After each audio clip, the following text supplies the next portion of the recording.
So now we've reached, Baruch Hashem, B'siyata Dishmaya, the end of the parsha, when Bilam, having exhausted all options for being able to curse Am Yisrael, resorts to a very not cunning, very crude and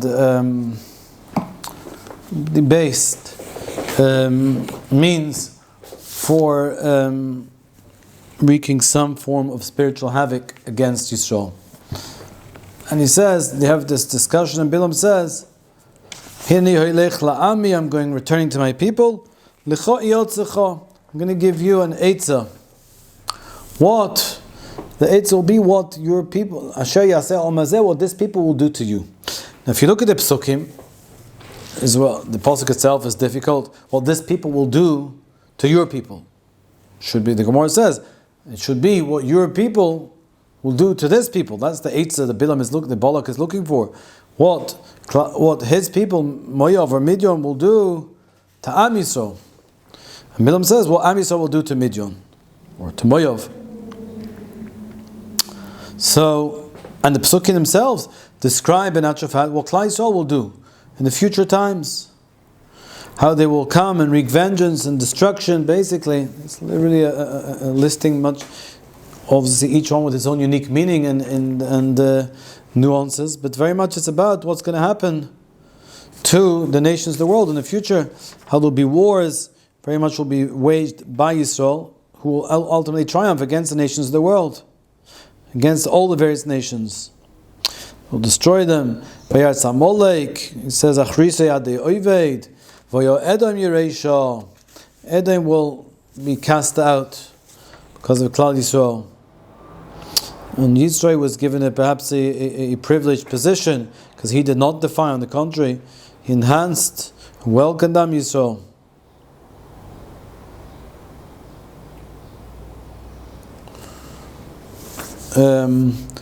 And these ships that will go out and wage warfare. And that's the end of it. And Rashi in the Gemara in Sanhedrin, Daf Kuf Hey, says, what is, I'm going to give eitzah, what Klal Yisrael will do to your people. So the Gemara says, it's like a Moshe, like somebody who wants to give a klala, so to speak, to himself, but he portrays it, projects it onto somebody else. And what that's saying here, says Rashi, is the Bilam, he's saying, so to speak, Bilam really wants to say to Bolok, you've got the upper hand. You don't need the eitzahs. It's Klal Yisrael who need eitzahs. Their hand is the lower hand. Because Klal Yisrael are the ones that are in trouble. They need an eitzah, what they're going to do to you. Why? That must be anticipating a response to something you will have done to them. That's the way he phrases it. That's the way he frames it. That you're going to be doing something to Klal Yisrael, and he says, so to speak, he mentions the corollary of that, the implication of that. The Klal Yisrael will be stuck. They're going to have to face up to you, face off against you, as a result of what was done to them. So they have got the lower hand. So Bilam is alluding to something that can be done against Klal Yisrael, which result of which Klal Yisrael will wreak devastation against the nations of the world. And that seems to be, that's the response, and that seems to be the cue for Bolok to release this iniquitous plan, to release the Benois Moav, the women of Moav, to entice and ultimately cause Klal Yisrael to sin in adultery, promiscuity, and in idol worship. That was the ultimate falling of Klal Yisrael. And this seemed to be anticipated in the Klal Yisrael themselves will wreak vengeance against the nations ultimately. We have to understand that dynamic. Yisrael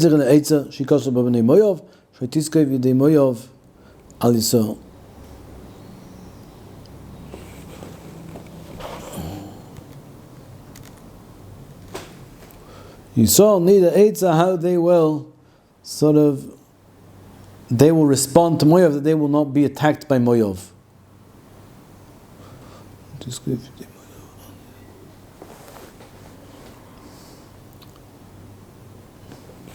L'chi koshu Yisrael, ele b'Yisrael tola shiflus loima.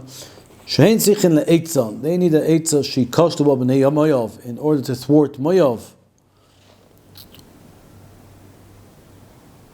Right.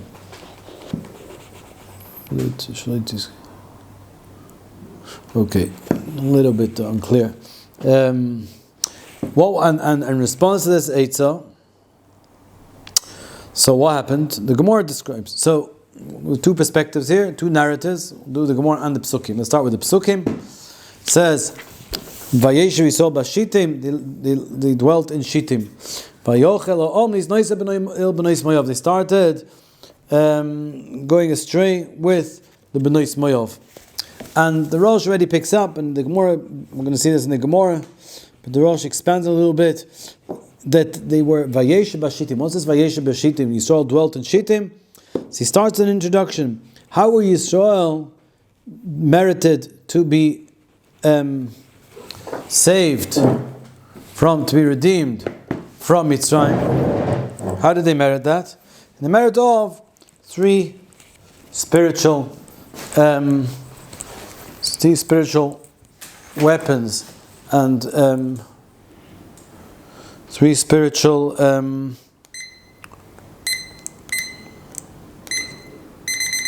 defense mechanisms, essentially, that Klal Yisrael had. One was in preserving their spiritual identity. They didn't change their names, they didn't change their language, they didn't change their clothing. Therefore, they were able to preserve their spiritual heritage.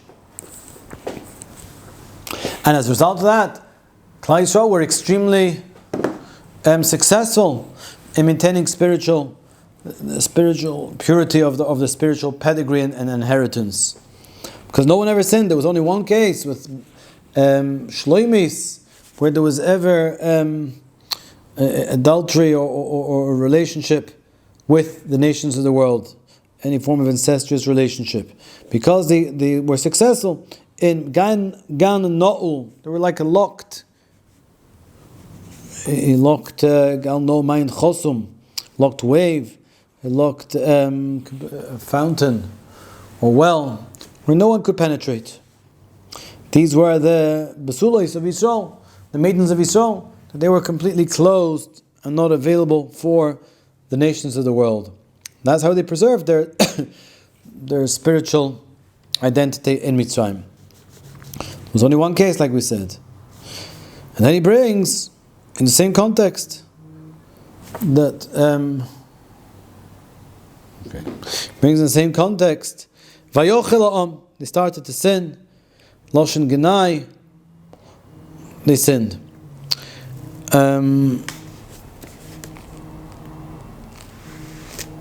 Right. So this is going to be connected with this dynamic. How was Klal Yisrael was sinned? You can see, how did they falter? So what happened? They, the Moabite called them to their sacrifices, and they ate and drank, and they prostrated themselves. They ultimately bowed down. Vaysomed, they became joined as one to Baal Pa'or. That's very hard to understand. How did that happen? How did that happen? They actually became united as one. Why was it not just sort of a one-off? They perhaps faltered. They sinned, as we'll see in the Gemara. But then why did they not then immediately retract and express regret, contrition, penitence, and return to their former spiritual ways? Why is it they became so closely attached to Baal Pa'or? And Hashem was annoyed, and Hashem says to Moshe, take all the Rosh Ha'am, the Dayanim, let's say, those who have authority, and hang them maybe. Lashem neged hashomesh. Judge them and slay them in front of Hashem. And then Hashem's anger will be placated. And this means, the words seem to imply, literally, you should judge them, the leaders, and they are the ones that should be executed. But in natural fact, it translates, Moshe interprets this meaning. On the contrary, the judges themselves, take the judges that they will judge the people. For Moshe, he said, instructs the judges in Yisrael, here, gu ish anoshov. Each person should kill his own people. each judge killed 2 people, it seems. Those who had become attached to Baal Pa'or. And then we have the story that one person came and he brought this Midyanis, and we'll see this was Zimri, the Nasi of Shimon, because it was Shimon who were the ones who had been themselves, who had faltered here, and they were the ones that were being judged and executed, and they had, the Medrash tells us, they came to their Nasi, Shlumiel ben Tzuri Shadoi, and they said, look what's happening, Klal Yisrael are slaughtering us. So he himself takes charge of matters. He takes this Midianite woman, she was a princess of Midian that had been sent to entice Klal Yisrael, and he brings her to Moshe, and the Gemara says, he schlepped her through her bloiris. Yeah. Takes her with her, that's some color. Her bloiris is her tail. Schleps her with her tail. Brings it to Moshe. They're crying, they don't know what to do. Why? Because he levels an accusation of Moshe. He says, you're punishing us, you're slaughtering us, you're judging us, because we are we're having this, we're intermingling and intermarrying with the Benois Midian, and you're saying this is not permitted. But you yourself, Moshe, married the Midianis. What's the difference? Why was it permitted for you? And nobody had an answer, and they were stuck. So finally Pinchas himself suggested, we have Halach l'Moshe Misinai, that whoever has relations with a non-Jewess, then Kanoim Poigim Boy, those zealots amongst Yisrael, those genuine zealots, may themselves take the law into their own hands. And Pinchas expressed frustration, where's Yehuda? Why are they not at the scene here rectifying the situation? Moshe said, there's no one here crying at the Igrasa, the one who himself has remembered the halacha. He announces what the law should be. You, Pinchas, you will be the one to take matters into your own hand, to execute judgment. So he comes, and there was Shlumiel, Zimri had locked himself in a tent with this Midyanis, and they were having physical relations. And Pinchas came and took a spear in his hand and stabbed through both the Midian, the Zimri and the Yisrael, in their genitals, where it was obvious where they were actually having the relation, and they were actually bound together on the spear of Pinchas. We're going to see the Targum relates all the miracles as resulted, and Pinchas showed Klal Yisrael, look what's happening, look what's being done, and as a result of this, Hashem was placated, and the Magefa stopped, and there were 24,000 who fell in this Magefa, in this plague. And let's see the Targum. Targum brings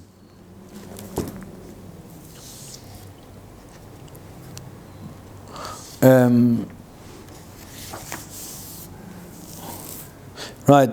brings the Bloiris that he grabbed her.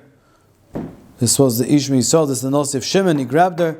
He said, how come you're saying we're not entitled to have relations with the Midianites, but you yourself, Moshe, were? And Pinchas came, and in this incident in which Pinchas executed the Midianis and Zimri, it says he experienced 12 miracles. Let's see, and the Targum goes through them all. The Gemara says it, and the Targum here mentions all the miracles, what they were.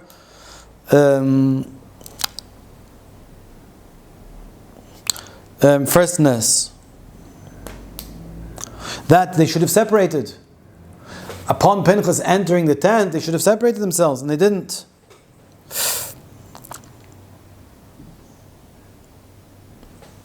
And first, let's just mention the Das Kenim, who says, what did Pinchas do? He took an iron spear head in his hand, put it inside him, and there was obviously a stick. It was attached to a wooden stick. It was a spear, and he was walking on the stick. So to say, this is my stick supporting me, so people would not see the concealed metal knife that was on the end of the stick, spearhead, and he was walking like on a stake, and he came to Shevet Shimon, where this was occurring, taking place, this relation between the Mijonis and the Nossi, and they encircled Pinchas, and they said, "What are you doing?" And he said, "I'm also coming to perform what I laseis tzorchai, to attend to my needs." And they thought that meant his physical needs. He also perhaps wants to indulge in a promiscuous relationship with the Mijonis. So they allowed him to enter.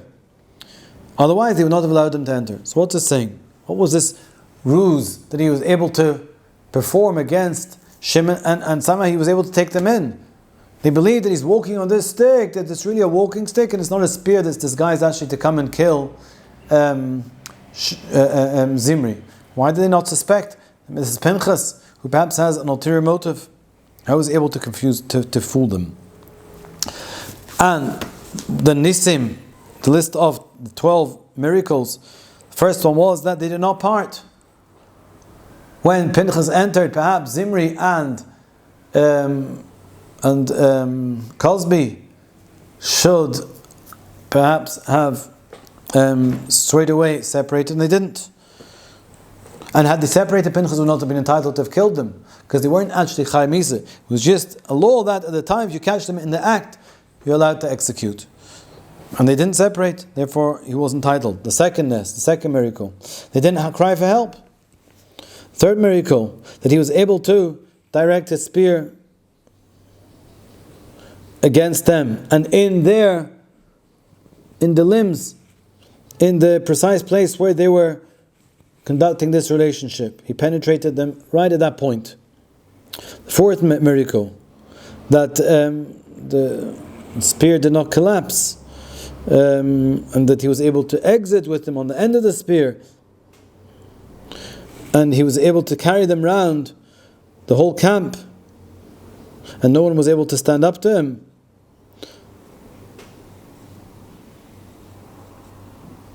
And that they were visible to all. This is obviously a very dramatic incident. The Pinchas was coming to make a very strong point.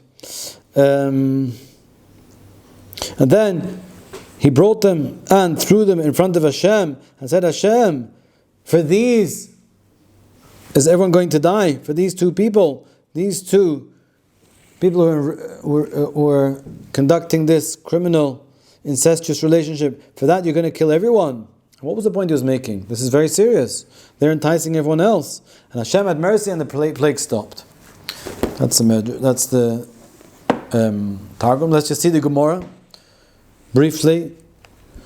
The Gemara says, the Bilam's Eitzah, this was his counsel to Bolok, that Hashem, their God, hates. He says like this: Hashem hates zima, promiscuity. V'hem misavim liklei prishton, and Klal Yisrael have a soft spot for flax garments, klei pishton. Interesting. So he says, you know what? I've got an idea. Let's put this together, and you'll set up tents, and you'll place Zionist prostitutes inside them, and but Klal Yisrael will not go there. But there'll be a zikaina mibachutz. Be an old lady on the outside, and there'll be a young maid inside, and they will be selling these klei pishton with Bnei Yisrael like these fine garments. And so he did that. He set up that, and what would happen? The Yisrael would be walking happily in the marketplace, and he would see the old lady who was on the outside, and she would be selling these klei pishton, these flax garments, and she would offer a certain price, and maybe the Yisrael would make a face, and the young woman who was inside would say, "No, what? No, it's not $10, $5." She would thereby try to curry favor with the Yisrael, and this would go on. This bartering would go on, and negotiating 2 or 3 times, and then, having struck up a relationship, this younger woman would say, "Sit down. We're already friends. Here's some wine," and they were allowed to drink the wine at that time. And she would say to him, or Taisus brings They said, listen, what's all this? We're friends, we're all one people.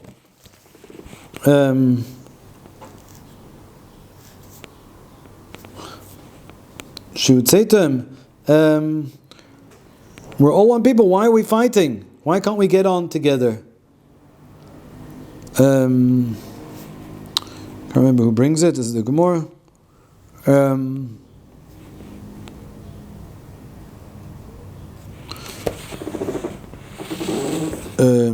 Must be the Gemara. Sit here, and she says, drink the wine, and then she brings out, and then she starts enticing the Yisrael. He's got a Yetzer Hara. He wants to have a relation with her. She wants to be enticed by her. He's looking himself, the Yisrael, and she brings out the Avodah Zorah, the idol, and she says, serve this. And he says, how can you expect this from me, a Jew? And she says, listen, what is the means of serving this idol? It's actually by prostrating oneself and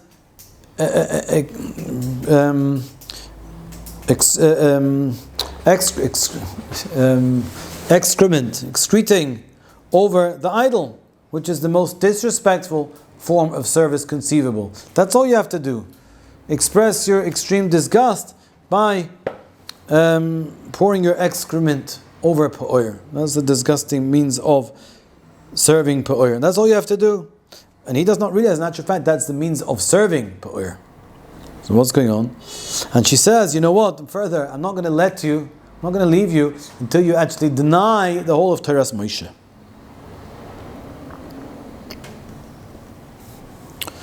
And she said, I can't remember where it is now. She said, listen, we're all one people. Why are you, I think the Targum brings it.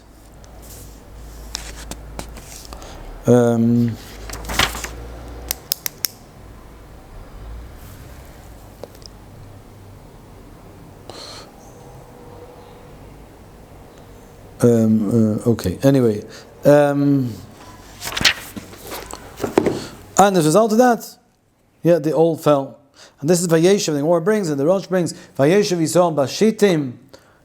The Vayeshev is a problem. Wherever it says Vayeshev, the Askini brings, wherever it says Vayeshev, they dwell. This was the introduction. Wherever they dwell, wherever they sit, wherever Klal Yisrael, that is always a harbinger, an introduction to problems. It says Vayeshev Yaakov, Vayeshev Yisrael, that was brought his death about. And here also Vayeshev Yisrael Bashitim, Vayeshev Yaakov. Yosef starts bringing tales. Vayeshev is not an appropriate dynamic.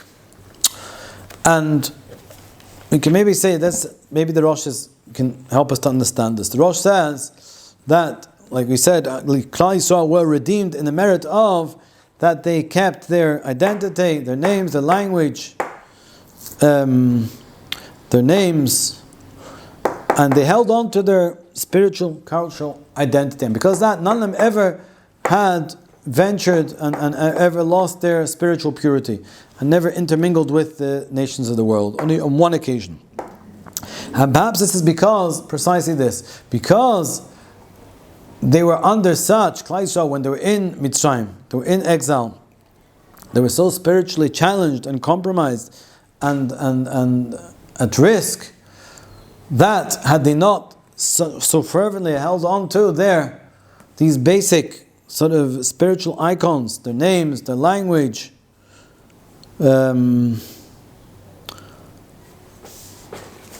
clothes, to maintain their integrity, had they not with extreme jealously, had they not preserved their culture, they would have certainly faltered. And that is what Klal Yisrael have to do. They have to sort of energetically pursue this. When it came to Vayeshev, this was no longer being pursued energetically. They felt perhaps confident. That was the time when they faltered. But you can say more than that. What was Bilam's, what was his plan? He said, yes, and he said, set up tent and we'll have the old woman outside and the young on the inside, and that will entice them in. Because had he had the young woman outside, Klal Yisrael would have not been enticed in. And Klal Yisrael fell for it. And why did they fall for it? Why did they allow themselves to be enticed? And how did they get sucked in? What were Klal Yisrael thinking? And it wasn't Klal Yisrael, it was maybe the periphery. But nevertheless, how did they allow themselves to be taken in? And perhaps they thought that when we were, so to speak, in exile, so no one would dare breach the rules of Klal Yisrael, because we had nothing helping to preserve our spiritual identity except these basic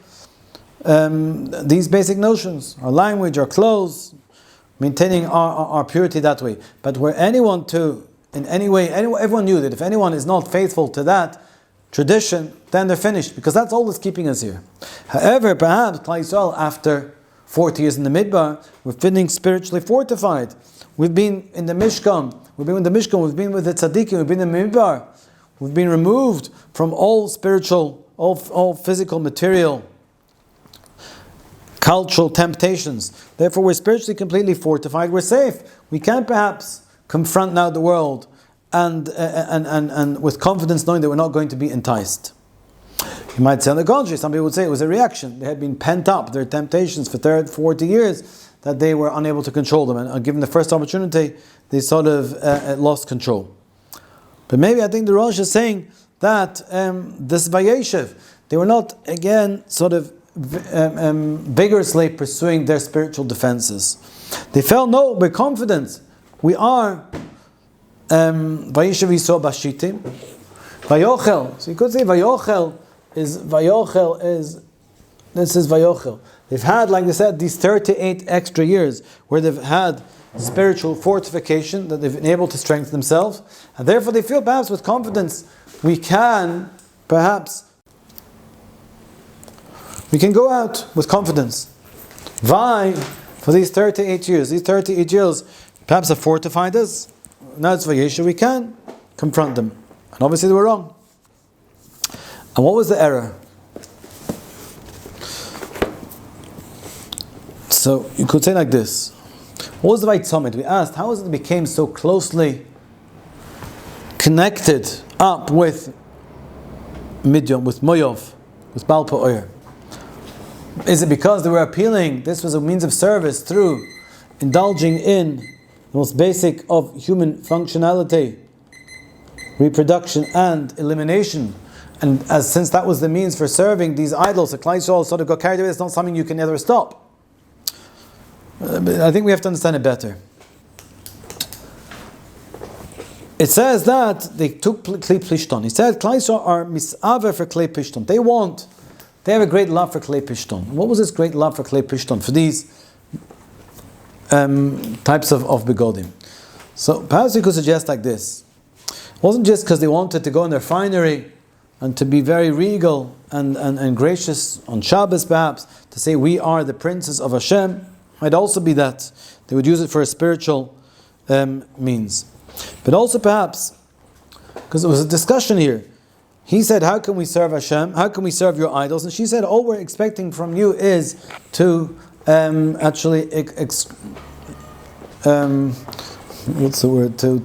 eliminate, to perform elimination. Pour your excrement over this idol. That's all you have to do. That's and he doesn't realize it's a means of serving. And what's going on? What are they arguing about? And again, it's coming down to this question: where this world is fundamentally a physical world or not? And Klal Yisrael believes that this world fundamentally we are inspired by the spiritual mandate that Hashem has given us. That's fundamentally what we are. And they're saying no, person fundamentally is a physical being. And they indulge and rejoice in their physicality. The Rambam says in Moreh Nevuchim, person who discusses what I ate and what I'm going to eat, that is something so debased and so puerile, says the Rambam, that it's like discussing how you made in the bathroom, which people even also discuss sometimes. The Rambam says that is the most inappropriate. Person who has got any intelligence and any spiritual sensitivity will realize that is the most inappropriate form of discussion. Why? Because these are, so to speak, these are necessary physical trappings, but they are not the essence at all whatsoever of a person. A person essentially aspires to be a spiritual being. And those physical trappings, eating, eliminating, etc., reproducing, these are things that are almost like distractions. They're not, they're means, they're necessary means. One has to engage in them. But they're not something that should be in any way highlighted, adorned, graced. They should not be sort of used. And nowadays these become sort of very much part of entertainment and culture. Who's the best at the physical at this, who makes the best food, who's got the best body, etc., etc. And this is what they were saying.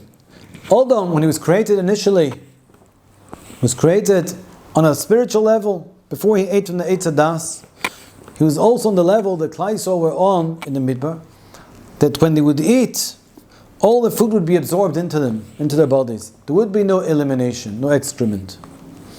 After they sinned, yes, the body, we're told, yes, the body has to eat food and has to eliminate. But really it's a sign of a compromised spiritual level. This is what she was saying, this is what we were saying. The Midianites were saying, so therefore when a person engages in these activities, elimination, is that something disgusting or not? So Klal Yisrael essentially on a spiritual level view this as something absolutely disgusting. And therefore if you perform that with Pa'oyer, you're actually, in the most biased way, you are abusing it and disgracing it. Therefore it would be appropriate perhaps to do that. But he doesn't realize that's for them, that's the way of serving. Because for them, for Midian, the bodily functions is something that is intrinsically a part of us. It was inevitable we're going to sin. It's inevitable that man is going to have resort to bodily functions. That's an integral part of living. And therefore that's something that's not to be embarrassed about even. A person is not embarrassed of the bodily functions. It's not a source of shame. Whereas for Klal Yisrael, essentially it's a source of shame. Therefore these are things that are done privately, sensitively. Whereas for Midian, this was something, there was a source also of almost a pride. And therefore they served, that was the means by which they served these idols. And she said, not only that, I'm expecting you to deny the whole of Torah's Moshe Rabcho. Why deny the whole of Torah's Rabcho? Because that is basically the basis of the whole of Torah's Moshe. That Moshe is coming to tell us we are spiritual beings, we can rise above that. We are fundamentally expected to keep the whole Torah as it's prescribed. And in not enhancing, and not in any way glorifying our bodily pursuits, that's the way we serve Hashem. And in what they were expecting from Klal Yisrael, to glorify the bodily pursuits and requirements, that is a denial ultimately of the ability to serve Hashem properly in Torah's Moshe and everything we've been instructed. Because we can never properly engage in avodas Hashem and serving Hashem if these distractions are viewed not just as distractions but actually as almost an end, not just a means. And this was part of the discussion between them. And let's take the Midianis. They were saying, Shimon was saying, you're allowed, why should we not be allowed, permitted to have a relation with these Midianis? We're all from the same peoples, like they were saying. We're all the same. This was this claim. We're all physical beings, we're all fundamentally boss of Adam. And therefore, why should we not be having a relation? The Yisrael and the Goyim are essentially one and the same. And the rebuttal of that is on the contrary. We are spiritual beings. We are commanded by Hashem to keep all His precepts, which creates a far stronger fundamental spiritual dynamic. Therefore, it's not appropriate for us to have relations with these people. And he said, he pulled her by the bloiris, he pulled her by her hair, and said to Moshe Rabbeinu, you, Moshe Rabbeinu, who permitted you to have a relationship with the Midianis? And what is the answer to that? How was Moshe Rabbeinu permitted? So perhaps we could suggest as follows. We've got these 24,000 who died in the plague. And I suggested once, this is evocative of, somebody said, straight away we make this association. There was another 24,000 that perished. The Talmidim of Rabbi Akiva. Is there a connection? So I want to suggest perhaps there was. Why was the plague for these 24,000 Talmidim of Rabbi Akiva? Because they did not treat each one another with respect. And why not? Why did they not treat each other with respect? Rabbi Akiva was the one who himself taught, this is really the end of everything. One would have expected, I said, every shir klali, when Rabbi Akiva got up to say his Talmudic lecture, I'm sure he would have predicated it with some musar, with some ethical instruction, that everyone be respectful, be kind, be sensitive to your neighbor's feelings, especially to your fellow students' feelings. And of all the Talmidim, of all the colleges where there was this tremendous disrespect that happened specifically by Rabbi Akiva, how could that be? So perhaps one could say, it's a suggestion, not sure, but Rabbi Akiva himself had two periods in his life. In the first period, we were once accused in school of going to, some people in the class went to Bnei Akiva, and they were said, yeah, you're shaykh to Rabbi Akiva before he became Rabbi Akiva. That was the Rebbe said, Rabbi Shammai. So Rabbi Akiva himself had two parts to his life.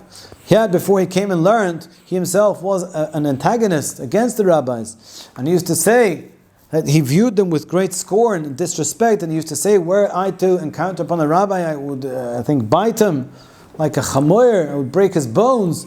He had such enmity, such disregard, such scorn for the rabbis, till he himself became the greatest rabbi in Israel. And perhaps this was the mistake of the Talmidim. They somehow viewed, maybe Rabbi Akiva, they tried to sense, there was sense that perhaps there was still they still somehow were themselves identifying with the Rabbi Akiva before he had completely rededicated himself in Torah. They identified with Rabbi Akiva, the pre-Rabbi Akiva epoch and era, when he had shown disrespect, great disrespect towards the rabbis. And perhaps they, as Talmidim, had mistakenly absorbed, because maybe Rabbi Akiva's great powers, as his wife had seen, actually were there from before he had even started studying. She saw in him the sublime character traits. And maybe they also were looking to derive inspiration from him, from everything that Rabbi Akiva had to offer. But unfortunately, perhaps part of it came with it was this pre-rabbinic era, when he had been disrespectful towards rabbis, and maybe unfortunately that had rubbed off, and they themselves had shown great disrespect. And maybe they made the mistake, they did not put sufficiently a border between the pre and the post. The new Rabbi Akiva has got no connection whatsoever to that former Rabbi Akiva. And they failed to absorb that lesson. That the Torah, so to speak, had redefined Rabbi Akiva completely. There was nothing left, no semblance of that former self. And perhaps this is the answer to what they were saying to Moshe Rabbeinu. That they challenged Moshe, why should we not be permitted to have relation with these Midyanim? And the answer perhaps is, Moshe Rabbeinu, yes, he married the Midyanis, but this was before Matan Torah. Before the Torah was given, yes, we were perhaps in some ways, we were more on a lower level. We had become somewhat assimilated with the foreign cultures. But after we received the Torah on Sinai, Hashem himself gave us the Torah, we became fundamentally a different people. It's Hashem himself who redefined us, who recreated us. That was the koyach of the Torah. Therefore now, this is a different era. It's a different Metzias. We're a different people fundamentally. And perhaps they failed to grasp that. That was what Shimon was struggling with, and they failed to realize that we had become a different people. We become now fundamentally, spiritually enhanced people, not as before. And they were saying, no. We are a people that we're essentially still like the nations. That we have our physical, material requirements, and we've also been Mekabel Torah, we've also received the Torah. That's very nice. But that's almost like a recommendation, a suggestion, perhaps a prescriptive suggestion. But it's not something that fundamentally is part of us. It's almost like something we do almost to a certain extent voluntary. Why am I saying this? Because when Moshe Rabbeinu rebukes Klal Yisrael in Devarim, in verse Chanan, and he talks about Baal Pa'or, and he rebukes Klal Yisrael for what they had done, and he says, How does he perceive? How does he predicate it? He starts saying, "In Lo Yisayisif V'Ato Yisrael Shema Lachukim V'Lamishpotim Shonechim Tzveschem." You should listen to everything I tell you. Lo Yisayisif, who do not add on anything, V'Lo Yisigru, and do not diminish from anything that I am instructing you. Then he goes on to say, "Einechem Aroyos." You see, Eis Asher Asah Hashem B'Val Pa'or. Look what Hashem did with Baal Pa'or. Because whoever ran after Baal Pa'or ultimately destroyed. And I also asked, what was the introduction? Why is Moshe Rabbeinu prefacing this with, you should never add on to any of the precepts, and you should not take away from them? Perhaps saying, is once you start to add, you're taking away. You're actually taking away from the Torah. And therefore, inevitably, you will take away, so do not add on to what I'm saying. And then he describes what happened with Baal Pa'or. Perhaps suggesting that the result, the Baal Pa'or, we became connected up with Baal Pa'or through the mistaken conduct of having added on. We were in the mode of adding on to what the Torah said. And where were we adding on? And perhaps this is part of what we went looking for. Perhaps we sought to... One second. First of all, on a general level, there are therefore two ways of viewing the Torah, our obligation in keeping the Torah. If we view the world as fundamentally, or Hashem having instructed and commanded us in keeping the Torah, if it's something that fundamentally our physical being does not inhibit, because Hashem Himself, who's creator of the world, is instructing this, is prescribing this. Therefore, we're fundamentally obligated in it. There's no choice. There's nothing that is our essential, our obligation and our expectation, and we're indeed fully capable of it. Because if Hashem has instructed that, and Hashem gave us a Torah, and so to speak, created us, gave us the genetic construction, we're fundamentally composed, genetic composition that we are able. We've got the tools. Our whole body is programmed for keeping the Torah. In which case, that's the expectation, and that's beholden upon us to keep the Torah without any holdbacks. However, if we can say fundamentally the world, if you're going to postulate the world is fundamentally a material world where there's no place really for the Torah. It's more like a recommendation, a suggestion, a hope, but it's not something we're really going against the grain of ourselves and of the world. Then every time we perform a mitzvah to a certain extent, there's an element of, okay, it's not something I really have to do. And in doing it, I'm sort of doing something I don't have to do. I'm going beyond the call of duty. There's an element of that in everything you perform. So it suggests, that makes essentially, everything you do is sort of is an addition, is an extra. And when a person, in asking, can a person, if Hashem says do 4 tzitzis, and a person wants to say, you know what, I want to go further, I want to do 5. Is a person entitled to do that or no? If you have 5 tzitzis, you take 5 species of the lulav, are you detracting or are you adding? You might say, I'm adding, I want to do it, I'm doing it with such enthusiasm. So it depends on the perspective. If essentially, this is something Hashem has commanded, this is Hashem's commandment, and you are absolutely obligated to do it, there's no really free choice, there's no sort of your own volition. This is the fundamental expectation in the world from you, from Hashem. And if Hashem says take 4, say, who are you to say I'm going to take 5? If, however, essentially Hashem, you're saying, I am sort of a material being, and it's not really expected of me to perform these mitzvahs. And in doing them, I sort of am the one that sort of engages and says, yes, you know what, maybe I'll do it, maybe I won't. There is an element of free choice, because there are forces, overwhelming forces, that sort of I could legitimately say, prevent me from performing the Torah completely. And in choosing to, yes, perform the mitzvahs, I'm making my own choice. I'm the one ultimately who is becoming the arbitrator and the one in charge of my performance. And I'm going in myself sort of beyond the call of duty in, yes, performing this. Therefore, I should be entitled, perhaps also say, 4, I've gone this far, I am the one, the initiator of this mitzvah. I am now the balabas of this mitzvah. So you know what? Yes, I will say 5. I'm deciding it's 5. I want to go further. And there's a temptation to do that, because I view myself, so to speak, as sanctifying the world in everything I do. So you know what? I've done 4, let's go 5, let's do further.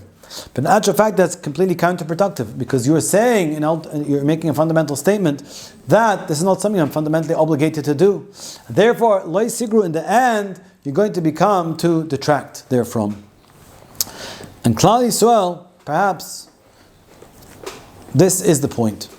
They went out looking, and the Midianites said, so want to eat with us, drink with us, we're all together. Because the view, according to this perspective of eating and drinking, is something that these are functions that the person essentially has to perform. And therefore perhaps these become a means of even serving Hashem. Since you have to have a healthy body and you have to eat and drink, so this perhaps can be in service of Hashem. So let's view this as you're serving Hashem. Maybe this is part of their enticing Klal Yisrael. Serve Hashem better. A person has to excuse himself before they daven. So maybe that's part of serving Hashem. So let's make this into an avodah zarah. Let's make this part of serving Hashem. Why not? So it depends, it's a subtle perspective. If essentially, yes, a person is material and a person has to go through this process in order to serve Hashem, then yes, it can be viewed almost as part of what a person has to do. In this world, you have to do this, and therefore, yes, it is a step towards serving Hashem. Whereas, if we are viewing a person fundamentally as being spiritual, then all these activities are essentially distractions.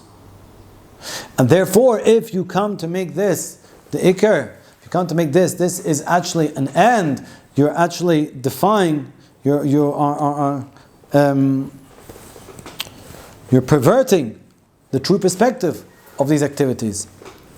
More than that, since essentially you're meant to be performing the mitzvahs because Hashem has instructed it. There's no choice. There's no material pools that you can say really are entitled to distract you. And a person is meant to, like we said, to perform his service of Hashem with his complete energy, so with his whole being. And if a person sort of steps back and say, okay, let's relax, let's talk about, we're gonna prepare ourselves, we're gonna take time to eat, we're gonna take time to indulge in excretion, in procreation, etc., all these things that are necessary, that in actual fact is an active distraction from what we're doing. And in going out into the world, and a person says, let's go and take a relax, let's go and relax, let's go and look for some pastimes, let's go to the market, let's go and wear these clothes, these fancy clothes, which will enhance our avodas Hashem. In actual fact, what a person is doing, a person is not just failing, not just sort of taking a break from serving Hashem. If the prescription to serve Hashem is to a certain extent optional, we've got the things we have to deal with, and then when we've got through that, then there's a potential of serving Hashem. In which case, when we indulge in these activities, we're not actively preventing ourselves from avodas Hashem. All we're doing is we're perhaps delaying, maybe we're taking a little bit too more, but there's not something terrible involved in that. We're doing what is perhaps the essential, the most potent part of life, going through the motions of living, earning a living, eating, drinking, procreating, qualifying, spreading wisdom in the world, studying the world. All these things are something that a person has to partake of. And then, yes, these are necessity. And yes, ultimately after that, of course, we want to come and serve Hashem. On the contrary, maybe we're sanctifying this, that we're doing, engaging in this to a greater extent. This is going to lead us to avodas Hashem. That perhaps is mistaken. If that's based on the assumption, on the worldview that a person fundamentally is not completely meant to be absorbed in serving Hashem and everything else is distraction. That is based on the view that a person has to partake of this world and that's a necessary part of living, and an adjunct to that is also serving Hashem. If one takes the view on the contrary, then one has to be serving Hashem, and essentially one should be like an angel, spiritually inclined, and with all one's effort, and with all one's might, with all one's energies, and all one's enthusiasm, one is meant to be serving Hashem. Then any activity beyond the absolute minimum is an active act of defying, an actual act of defiance of Hashem. It's rebelling against Hashem, because there's a reasonable expectation that you should be devoting yourself completely to Hashem. It's not something beyond the call of duty. That's the reasonable basic expectation, because Hashem Himself, the creator of the world, the one who defines the laws of nature, has prescribed this for you. Therefore, that is the expectation. You should be completely with full energy serving Hashem. And therefore, when you go out, you say, I want to take a nice trip out. or I want to even try and further my service of Hashem by looking for other things that Hashem has not commanded, because I am the one that's calling the shots in what is reasonable avodas Hashem. That as an act is actually an act of defiance. It's a concrete act of taking away from avodas Hashem. That's the important point. You're actually actively going against what should be the expectation of avodas Hashem. So you're actively, you're actually destroying your avodas Hashem. You're taking yourself with your whole being and taking yourself away from Hashem. If you're taking that approach, that's in actual fact what you're doing, and that's perhaps why it was so potent. That's why anyone who went after this was nitzmodim leval po'er. Klal Yisrael thought perhaps they're going to be moiseh. We're going to be serving Hashem through our bodily functions. But in actual fact, that's a defiance. That's taking yourself out of the base of measures. That's actively removing yourself and actively bringing yourself to these springs of materialism. And since it's done, it's an act of, so to speak, in reality it requires great physical effort, great spiritual effort, great moral effort to remove yourself from what you should be doing, from serving Hashem with all your ability. And you're engaging with an energetically engaging with the material world. That is why that's why you become completely united with it. Because essentially you've taken your whole self and brought yourself out of the base of medrash and saying, I am here. I'm here confronting philosophy, confronting culinary pleasures, engaging, embracing all these aspects of the world.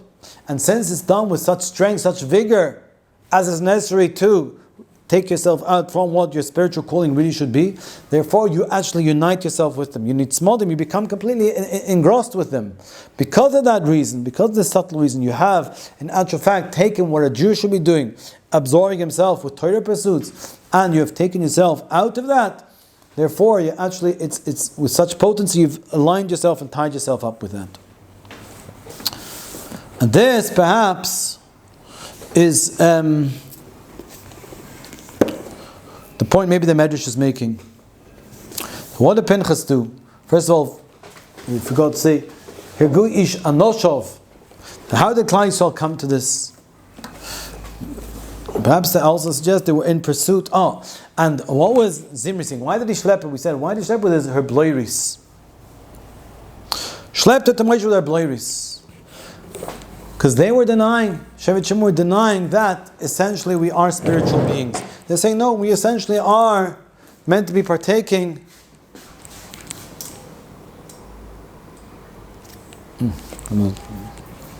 It's 15 minutes. We're meant to be partaking of the physical world. That's really where we should be. You have to understand how Shimon came to that from a zealotry against Shechem. Maybe on the contrary, he went too far. Because he's saying we're in charge, because essentially it's a physical world. And Moshe Rabbeinu is saying, no, fundamentally we are, after Matan Torah, we're physical beings. We are spiritual beings, completely united with HaKadosh Baruch Hu through Moshe Rabbeinu. And they're saying no. And what are they saying? So how did we get there? This is a challenge against Moshe Rabbeinu. They're saying, really, we should not be here. They're saying to Moshe Rabbeinu, the only reason why we are being subjected to these whole spiritual demands is because of you, Moshe Rabbeinu. So to speak, we should not be there. We should be in this world, engaging with this world. And you, Moshe Rabbeinu, are schlepping us into this Torah. You're schlepping us into the base of Medrash against our will. We're not meant to be there. And therefore, the Chayra, Shimon Shlumiel, was trying to sort of honor and respect this Midyanis. And he's schlepping her by the bloiris. What's he doing?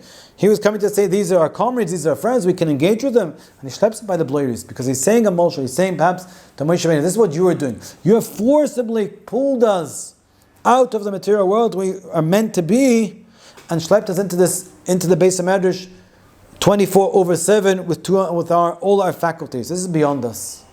You're like schlepping this, like you can pull someone by their hair, and you pull the whole body along. So yes, Hashem, also, so to speak, is using Moshe Rabbeinu, maybe Kilchei Chashoyer, to schlep us all into the base of Medrash. It can't be done.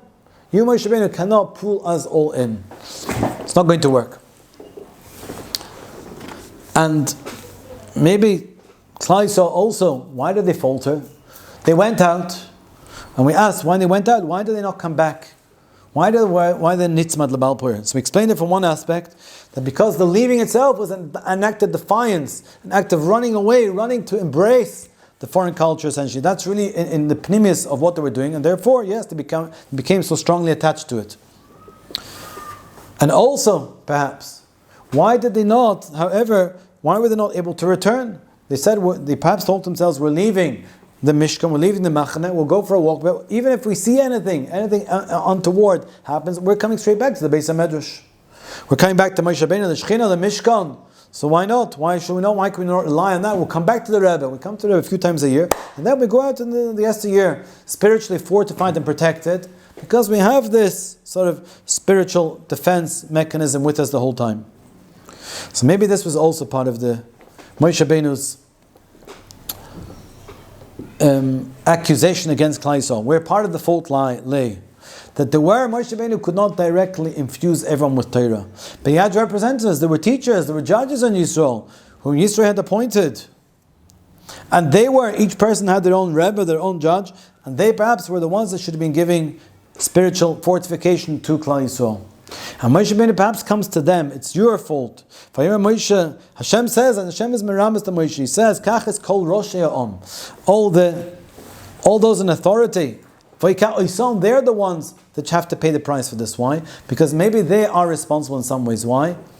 Because maybe they are saying, to a certain extent, they are in actual fact inhibiting the intense spirituality that we can receive directly from Moshe, the Shechina, and they themselves are placing themselves as rebbes, as they are the authority, and saying, come to us, we will give you spiritual instruction, but they can never bring the true spiritual potency that Moshe Rabbeinu himself is able to bring to Klal Yisrael. And therefore Hashem says they are responsible. So Moshe Rabbeinu says, here ish anoshov, each his own people, his own talmidim, these are the ones who you're responsible for. Because by creating them as anoshov, as your people, this is maybe sort of, in our days we can all say, the Rebbe says, when you teach a Talmud, who are you teaching him? Are you teaching him he should be your Talmud, or he should be a Talmud of the Torah, he should be a Talmud of Moshe Rabbeinu ultimately? And this is the danger. If you take him for your Talmud, this is a limit how much you can give him, because you're not on an elevated plane like the Rebbe is not like, you're not like Rashi, you're not like Rebbe, you're not like Rabbi Akiva the Goin, you're not like Moshe Rabbeinu. And therefore there's going to be a limit to how much you can spiritually fortify them, especially if they have to go out and engage with the world. And this is maybe what was happened here, Isha Noshov, that they were all saying, you're my Talmidim. There was a certain ego centricity involved here. Without giving due, they were not sufficiently being misyaches, helping to source this and clarify that we are truly representative of Moshe Rabbeinu himself. We are not something to be for ourselves. Anyway, finally what happens with Pinchas? We saw that he comes and he enters the tent. And first of all, how he was able to do it? He did this ruse. He was going on this spear, which had this metal handle, this metal spearhead, and it had a wooden stake. And he was able to fool Shevet Shimon. And perhaps the way he was able to do it, says he was leaning on it. And perhaps they suspected, maybe he's got a spear, maybe he's got a dagger here and he's going to stab.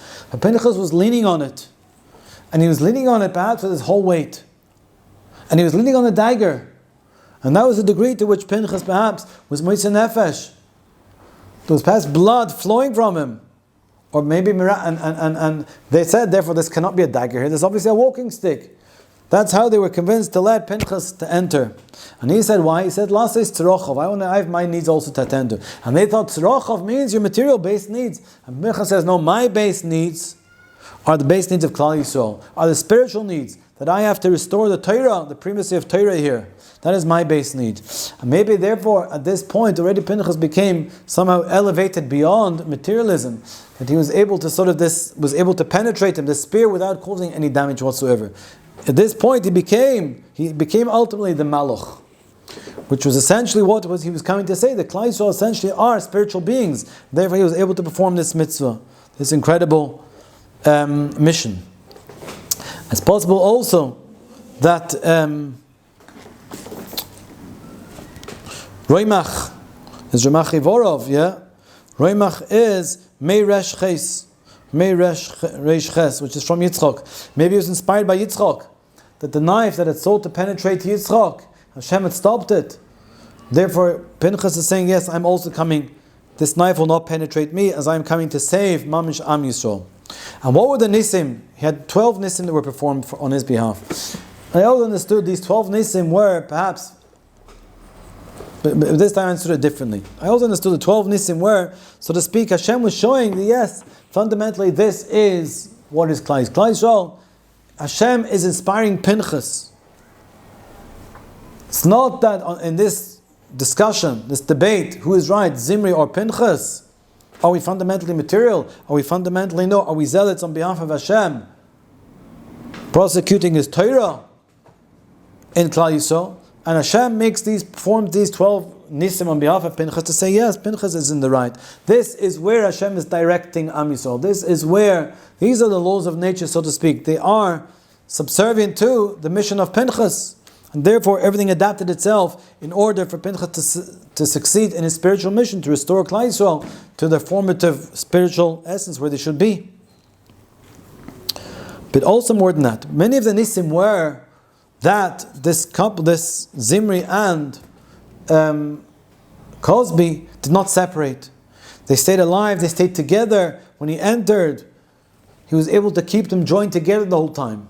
Why is that? That seems to be a very fundamental point. And it seems more than that. He had to demonstrate that. Because people were saying, what are they doing? They were perhaps just talking. No one knew what they were doing inside Zimri and Cosby in the tent. They were actually having a physical relationship completely. But people thought, Shimon said, no, they're not doing anything. They're just talking. They're just discussing whatever, engaging, but they're not going by any means to such an extent. And Pinchas had to prove his point, that they were actually completely physically engaged. Yisrael with the Midianis. And Hashem made a nest to show that. And why is that so important to show that? And they were in denial of that. And this perhaps, I thought this is the same point. Because they were maintaining, Shevet Shimon was also maintaining, that we can engage with the nations of the world. But that will not necessarily lead us astray. That will not lead us to coming to the point of conducting full relationships and perhaps compromising our whole pedigree, our whole spiritual existence, our whole lineage, everything, becoming like the Goyim. No, we can talk to them, we can engage, we can have cultural exchanges. That will no way compromise us, we'll never go too far. And Pinchas was coming to make the point, no, if you go this far, if you start integrating with them too far, this is going to fundamentally take you far too far in the end. You're going to go all the way. And why is that? Why is that so important? Why is that what Pinchas was insinuating? Because of this dynamic that we've been suggesting. Namely that what? That they were viewing it, that when you're going out and engaging, it's not really a going out. It's just partaking of the world, engaging with the world as we do naturally. That is part of our natural being. We eat, we drink, we procreate. We are part of the cultural world and the material world just the way all the other nations are. And therefore, if we decide to have a cup of coffee or to sit down and engage or a cultural exchange with the nations of the world, we have not done anything of any significance. We've just carried on in a slightly different context. It's just a nuance of what we normally go about doing. And therefore, there's no danger, because it's not really a significant act of defiance or anything. And Pinchas is saying, no, this is fundamentally going against the grain of what is expected of us. We are meant to be essentially in the Oyel Hashem, engaging with HaKadosh Baruch Hu, serving Him the whole time. And the person who leaves the Beis HaMedrash and who actively goes to engage in other cultural pursuits is taking himself, fundamentally is uprooting himself biyadayim. He's doing a strong act of rebellion, defiance, and uprooting himself. And therefore, that will inevitably lead to an extremely strong connection, because you're so to speak, figuratively, spiritually running towards them with all your strength, all your spiritual strength. You're taking yourself out of the Beis HaMedrash and coming to engage. And therefore, and Pinchas was able to show his point, miraculously they stayed together, saying, yes, there is such a strong connection, such a strong bonding between these two. Why?